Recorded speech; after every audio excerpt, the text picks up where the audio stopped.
وهدى ورحمة للمؤمنين. اعوذ باللہ من الشیطان الرجیم، بسم اللہ الرحمن الرحیم۔ آیت نمبر 159۔ یہ آیت خاص طور پر نبی صلی اللہ علیہ وآلہ وسلم کی جو طبیعت تھی، جو نرم دلی اور جو ان کے اخلاق تھے آپ صلی اللہ علیہ وآلہ وسلم کے صحابہ کرام کے ساتھ، اس کے بارے میں خاص طور پہ یہ بیان ہوئی ہے آیت۔ ہے تو یہ احد کے ہی کانٹیکسٹ میں بات ہو رہی، لیکن اس میں اسپیسیفکلی نبی صلی اللہ علیہ وسلم کی جو نرم مزاجی تھی صحابہ کرام کے ساتھ، جو ان کی شفقت تھی، محبت تھی، رحم دلی تھی، اس کا بیان ہے اس آیت میں۔ اللہ کہتے ہیں فَبِمَا، پس بوجہ اس کے کہ جو رحمتن رحمت ہے، من اللہ اللہ کی طرف سے، لنت لہم کہ آپ نرم دل ہیں، لہم ان کے لیے، کن کے لیے؟ صحابہ کرام کے لیے۔ یعنی نبی صلی اللہ علیہ وآلہ وسلم کا جو اخلاق ہے، صحابہ کرام کے ساتھ جو ان کی نرم دلی ہے، وہ اللہ کی خاص رحمت کی وجہ سے ہے کہ نبی صلی اللہ علیہ وسلم کو اللہ تعالیٰ نے رحم کے اعلیٰ مقام پر رکھا ہے۔ اللہ کہتے ہیں وَلَوْ كُنْتَ، اور اگر ہوتے آپ، فَظًّا تند خو، یعنی سخت گو، سختی سے کلام کرنے والے، ترش گو، غلیظ القلبی، سخت دل، لن فضو من حولک، البتہ منتشر ہو جاتے آپ کے آس پاس سے۔ یعنی اگر نبی صلی اللہ علیہ وسلم کی یہ طبیعت نہ ہوتی، یعنی معاف کر دینے والی، درگزر کر دینے والی، نرمی لیے ہوئے اگر طبیعت نہ ہوتی، تو جو صحابہ کرام تھے وہ آپ سے دور ہٹ جاتے۔ تو خاص طور پہ نبی صلی اللہ علیہ وسلم کے بارے میں یہاں پر ذکر کیا گیا ہے، اور نبی صلی اللہ علیہ وسلم کی جو نرم دلی تھی، صحابہ کرام کے لیے جو محبت تھی، پوری سیرہ وہ بھری پڑی ہے واقعات سے۔ جگہ جگہ آپ کو ایسے واقعات ملیں گے جس سے آپ کو یہ پتہ چلے گا کہ بڑی بڑی غلطیاں بھی صحابہ کرام کی نبی صلی اللہ علیہ وسلم بہت آرام سے جو ہے وہ درگزر کر دیا کرتے تھے۔ اب آپ اسی احد میں ہی، اگر احد کے کانٹیکسٹ میں ہی آپ دیکھیں تو جو صحابہ کرام سے غلطی ہوئی ہے، کیا اس کی اتنی آسان معافی تھی؟ یعنی کتنا بڑا نقصان اٹھایا مسلمانوں نے۔ اور اسی غزوہ احد میں نبی صلی اللہ علیہ وسلم کے چچا جو ہیں ان کا بھی انتقال ہوا ہے، اور ان کا بعد میں مسلح کیا گیا۔ پتہ ہے آپ کو کہ ان کا دل نکالا گیا۔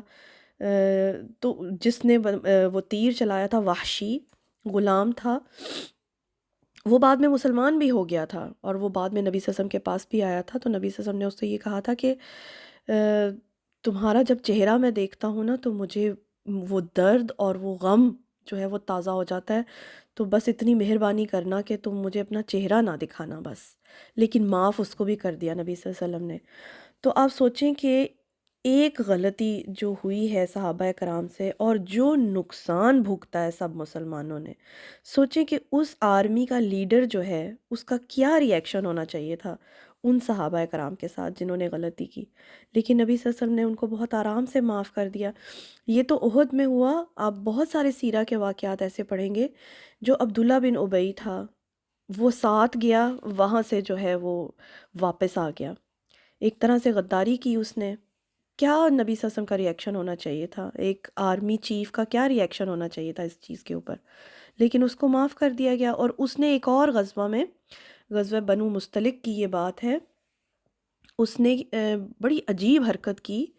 مطلب شروع سے ہی دشمن تو تھا، اس کے دل میں ہیٹرڈ تھا، بغض تھا، اور حسد تھا، اور منافق بھی تھا۔ تو کہتے ہیں بنو مستلق میں، بنو مستلق ایک قبیلہ تھا، احد کے بعد ان سے جنگ ہوئی ہے، تو سارا قافلہ چل پڑا۔ اور واپسی پہ کیا ہوا کہ جب اس غزوہ سے واپس آ رہے تھے تو ایک کنویں پر پانی لیتے ہوئے مہاجرین اور انصار کی آپس میں کچھ تھوڑا سا جھگڑا ہو گیا، اور اس جھگڑے کو اس نے اتنا ہائی لائٹ کیا کہ اسی وقت ہی، مطلب راستے میں ہی اس نے اپنے کیمپ میں بلا کے انصار کو خوب بھڑکایا مسلمانوں کے خلاف کہ یہ مہاجرین آ گئے ہیں مدینہ میں اور ان کو نکال باہر کرو، اور ایسے ایسے اس نے الفاظ استعمال کیے مہاجرین کے لیے۔ یعنی یہ بھی ایک طرح کی غداری ہے، اور اس کی خبر نبی صلی اللہ علیہ وسلم کو مل گئی تھی کہ وہ اپنے کیمپ میں یہ کچھ باتیں کر رہا ہے۔ اسی وقت حضرت عمر بھی وہاں موجود تھے، حضرت عمر رضی اللہ عنہ نے اسی وقت کہہ دیا تھا کہ اس کی تو گردن اڑا دیں۔ یعنی عام رول جو ہوتا ہے آرمی کا یہی ہوتا ہے کہ اگر فوجیں بارڈر پہ ہیں اور کوئی غداری بیچ میں سے کرتا ہے، اس وقت آن دی اسپاٹ اس کو قتل کر دیا جائے، کیونکہ اس وقت فتنہ فساد جو وہ کر رہا ہوتا ہے اس کی اجازت نہیں ہوتی، اور نہ ہی اس میں یہ کہ ڈیلے کر سکتے ہیں آپ ایسی سچویشن میں، جنگ کی سچویشن میں۔ حضرت عمر نے کہا تھا اس کی گردن اڑا دو، یہ جنگ کے دوران کیا حرکتیں کر رہا ہے۔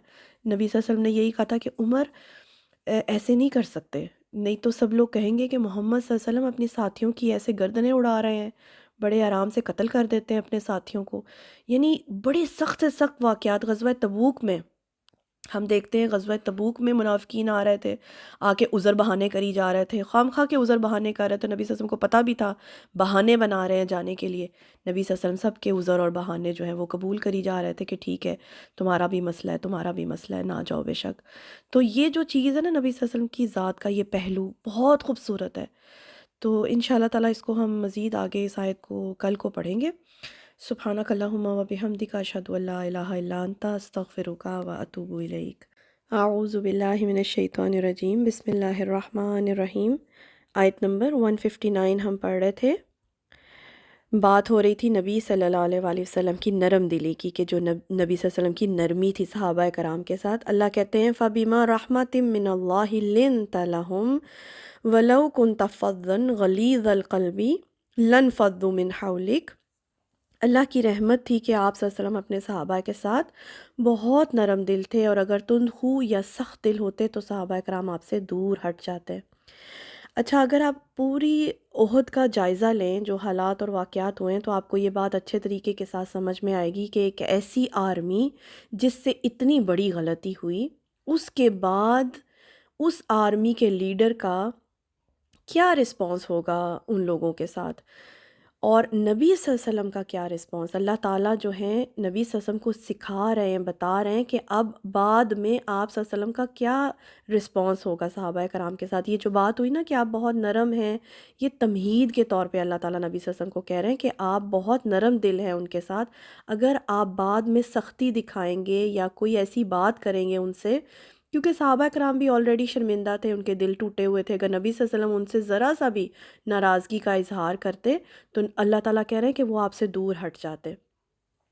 اگر شروع سے دیکھیں احد میں بالکل جہاں سے بات شروع ہوئی ہے، نبی صلی اللہ علیہ وسلم مدینہ میں رہ کر لڑنا چاہتے تھے، مگر صحابہ کرام کی رائے تھی کہ وہ باہر جا کے لڑائی کریں۔ نبی صلی اللہ علیہ وسلم نے ان کی رائے مانی، شروع میں ہی نبی صلی اللہ علیہ وسلم کا مشورہ نہیں مانا گیا۔ اس کے بعد جب دونوں آرمیز آمنے سامنے تھی، 300 لوگ وہاں سے ساتھ چھوڑ کر چلے گئے۔ سوچے نبی صلی اللہ علیہ وسلم پر اس وقت کیا بیتی ہوگی کہ 300 لوگ موقع پر ساتھ چھوڑ گئے۔ اس کے بعد درے پر سخت تاکید تھی کہ درہ نہیں چھوڑنا، صحابہ کرام نے وہاں بھی غلطی کی۔ پھر اس کے بعد جب کیاس ہوا ہے، اصل میں نبی صلی اللہ علیہ وسلم بلا رہے ہیں، آوازیں دے رہے ہیں اللہ کے بندوں میری طرف آ جاؤ، مگر صحابہ کرام سن ہی نہیں رہے تھے، ہر کوئی جان بچا کر بھاگ رہا تھا۔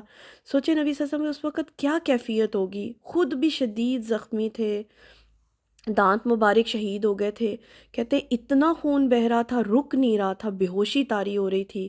اور ایسی حالت میں جب وہ صحابہ کرام کو دیکھ رہے ہوں گے کہ سب لوگ جان بچا بچا کر بھاگی جا رہے ہیں، افراتفری مچائی ہوئی ہے، ساری پلاننگ خراب ہو گئی، فتح شکست میں بدل گئی، تو ایز اے لیڈر نبی صلی اللہ علیہ وسلم کا کیا بعد میں رسپانس ہونا تھا صحابہ کرام کے ساتھ۔ لیکن جو بھی رسپانس ہونا تھا اس سے پہلے ہی اللہ تعالیٰ نبی صلی اللہ علیہ وسلم کو بتا رہے ہیں کہ آپ تو بہت نرم دل ہیں صحابہ کرام کے ساتھ، اور اگر آپ سخت دل ہوئے یا آپ نے ناراضگی دکھائی تو یہ لوگ آپ سے دور ہٹ جائیں گے، تو کیا کریں؟ فَاعْفُوا عَنْهُمْ، پس ان کو درگزر کر دیں۔ اتنا خوبصورت پارٹ ہے نا آیت کا یہ، کہ اللہ تعالیٰ کہہ رہے ہیں کہ ان کو معاف کر دیں، اور فعفو کہتے ہیں ایسے معاف کرنا کہ ذرا بھی دوسرے کو شرمندگی کا احساس نہ ہو، مکمل معافی، اور وَاسْتَغْفِرْ لَهُمْ، ان کے لیے بخشش کی دعائیں مانگیے۔ یعنی اگر بعد میں نبی صلی اللہ علیہ وسلم صرف اتنا بھی کہہ دیتے نا ان کو کہ میں اللہ تعالیٰ سے آپ لوگوں کے لیے معافی کی دعا مانگوں گا، تو اس سے بھی ان کے دل میں ہلکا سا یہ آنا تھا کہ شاید نبی صلی اللہ علیہ وسلم ناراض ہیں، کیونکہ آلریڈی صحابہ کرام بھی شرمندہ تھے، ان کے بھی دل ٹوٹے ہوئے تھے، اور انہوں نے لازمی اس چیز کا بھی پتہ تھا کہ نبی صلی اللہ علیہ وسلم جو ہے ان کی ناراضگی بالکل بجا ہے اس کے بعد۔ لیکن اللہ تعالیٰ کیا سکھا رہے ہیں کہ ایسے معاف کریں کہ شائبہ تک نہ رہے کہ آپ ان سے ناراض ہیں، اور ان کے لیے بخشش کی دعائیں مانگیں۔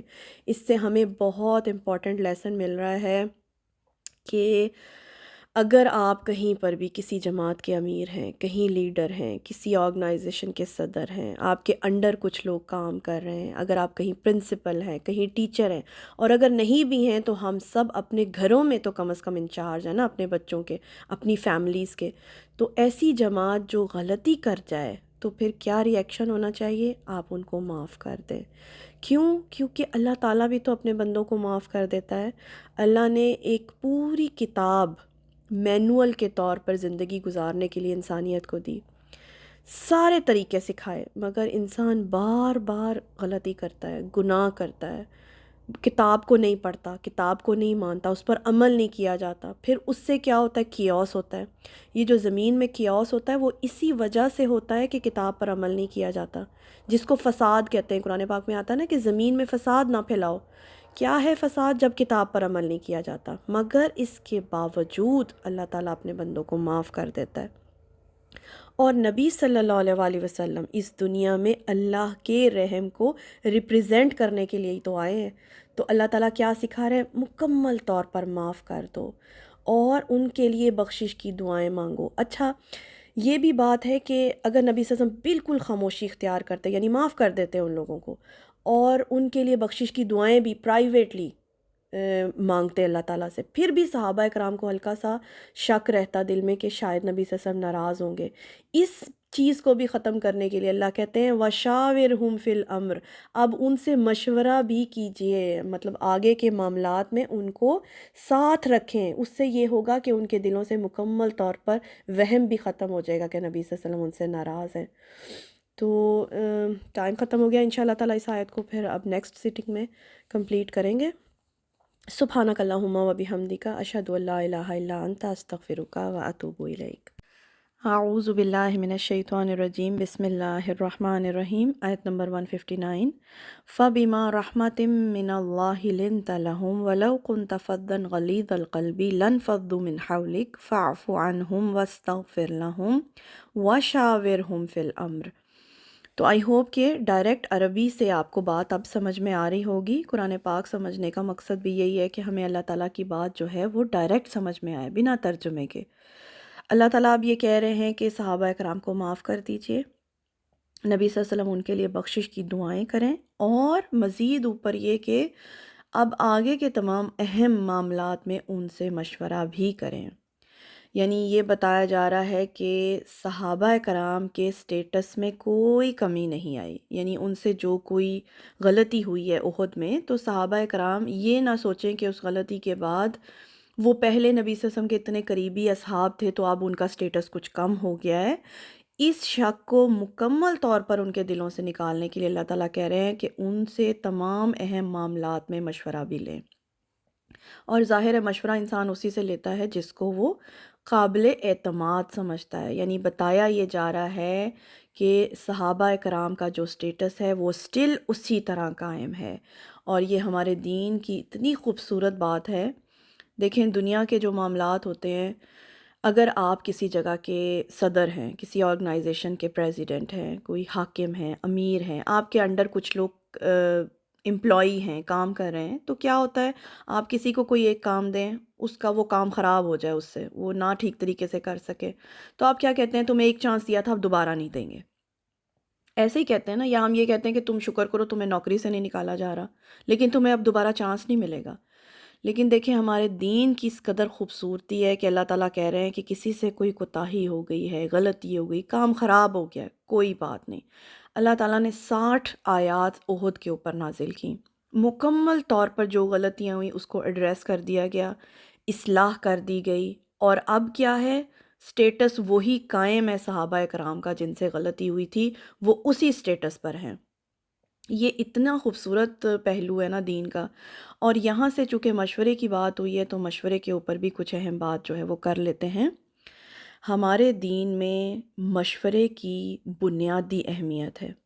یعنی کہیں پر بھی کسی بھی آرگنائزیشن کے آپ صدر ہیں، لیڈر ہیں، پریزیڈنٹ ہیں، کچھ لوگ آپ کے ساتھ کام کر رہے ہیں، کوئی جماعت ہے، کوئی حاکم ہے، امیر ہے، کچھ بھی آپ نام دے لیں، آپ کے ساتھ کچھ لوگ کام کر رہے ہیں، تو ان کا جو لیڈر ہوگا وہ تمام لوگوں کے ساتھ مشورہ کر کے کوئی اہم کام جو ہے اس کا ڈیسیژن لے گا. یہ پروسیس سمجھ لیجئے. دین کی روح سے۔ کوئی دنیا کا اہم معاملہ ہے، کوئی دین کا اہم معاملہ ہے، اپنے تمام ساتھیوں سے مشورہ کریں۔ اس کا فائدہ یہ ہوتا ہے کہ جب آپ اعتماد میں لیتے ہیں نا سب لوگوں کو، تو ہر کوئی یہ سمجھتا ہے کہ وہ اہم ہے، اور یہ چیز بہت ضروری ہوتی ہے ٹیم ورک کے لیے۔ ٹیم ورک تبھی مضبوط اور کامیاب ہوتا ہے کہ جب تمام لوگوں کو آپ اعتماد میں لیں۔ پھر اس کا یہ بھی فائدہ ہوتا ہے کہ مختلف لوگوں کی سوچ جو ہے مل کر کام کو بہتر طریقے کے ساتھ کر سکتے ہیں آپ۔ بہت فائدے ہیں مشورے کے۔ تو مشورہ کرنا بہت ضروری ہے، مگر یہ بات سمجھ لیجئے کہ اگر 10 لوگ ہیں اور 10 لوگ مشورہ دے رہے ہیں تو 10 لوگوں کی بات نہیں آپ مان سکتے۔ اس کے لیے آپ کو کیا کرنا ہے؟ خود بھی سوچ بچار کرنا ہے، خود بھی ڈیسیژن لینا ہے، سب سے مشورہ بھی کرنا ہے۔ پھر جو سب سے اہم کام ہے وہ کیا ہے؟ آپ کو اللہ سے مشورہ کرنا ہے، یعنی جس کو استخارہ کہا جاتا ہے نا، استخارہ کیا ہے؟ اللہ سے خیر طلب کرنا۔ کوئی بھی کام آپ نے کر لیا، سوچا ہے اس کو کیسے کرنا ہے، مشورے بھی آپ نے کر لیے 10 لوگوں، سب لوگوں سے مشورے کر لیے جو لوگ اس میں شامل ہیں۔ مشورہ کرنے کے بعد جب ایک چیز کا فیصلہ کر لیا نا، اس کے بعد آپ نے استخارہ کرنا ہے، اللہ تعالیٰ سے مشورہ کرنا ہے۔ اور اس کے بعد آپ نے کیا کرنا ہے؟ فَإِذَا عَزَمْتَ فَتَوَكَّلْ عَلَى اللَّهِ۔ پھر جب عزمتا یعنی پکا ارادہ کر لیا، ڈیسیژن لے لیا آپ نے، اس کے بعد آپ نے اللہ تعالیٰ پہ بھروسہ کرنا ہے۔ یعنی پھر یہ نہیں ہونا چاہیے کہ آپ نے ایک چیز کا ڈیسیژن لیا ہے تو اب آپ یہ کہیں جی آگے چل کے کچھ ٹائم کے بعد کہ نہیں اچھا وہ جس نے مشورہ دیا تھا وہ زیادہ بہتر مشورہ تھا تو میں اپنے ڈیسیژن کو چینج کر کے اس کا مشورہ مان لیتا ہوں۔ یہ نہیں کرنا، مطلب کنفیوژن نہیں ہونی چاہیے۔ آپ سارا پروسیس پورا کر لیا، آپ نے مشورے بھی سب سے کر لیے، اپنا بھی ڈیسیژن آپ نے دیکھ لیا، پھر آپ ایک نتیجے پر پہنچ گئے۔ نتیجہ جب آپ نکال لیا آپ نے کسی چیز کا، پھر آپ نے استخارہ کرنا ہے، اللہ تعالیٰ سے خیر طلب کرنی ہے، اللہ سے مشورہ کرنا ہے، اور اس کے بعد آپ نے اس کام کو کر لینا ہے۔ جب آپ نے اس کام کو کر لیا تو مکمل طور پر اللہ پر بھروسہ، پھر چاہے وہ کام کامیاب ہو یا آپ ناکام ہوں، وہ اب آپ کا کام نہیں ہے، وہ اللہ تعالیٰ کا کام ہے۔ رزلٹ کیا نکلے گا وہ اللہ تعالیٰ کے سپرد ہے۔ اسی کو کہتے ہیں توکل علی اللہ۔